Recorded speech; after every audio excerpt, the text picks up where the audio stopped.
So guys, for the first method, go to search and type in sound settings. Click on it.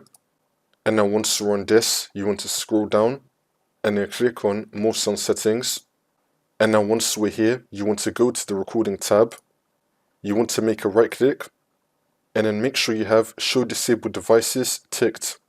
Make sure you have this ticked and make sure you have show disconnected devices also ticked. Now you want to look for stereo mix.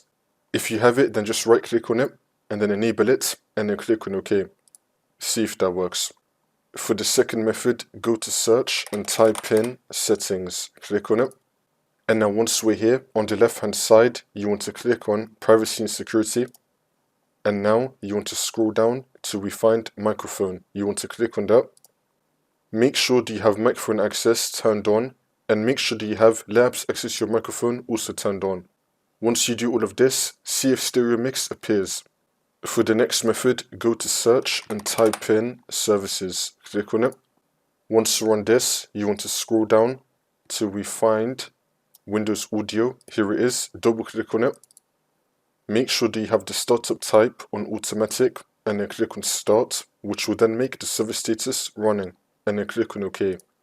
Now you want to click on restart. You want to restart the Windows Audio service.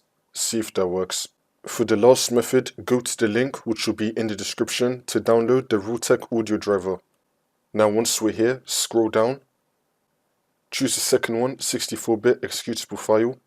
If it doesn't say Windows 11, don't worry, it's fine. It might only say Windows 10. It's still going to work for Windows 11. So click on download. Accept the terms and then click on download.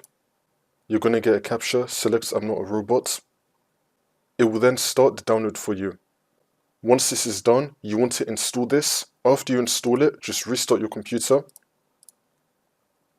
Come back into Windows and then the problem should be fixed.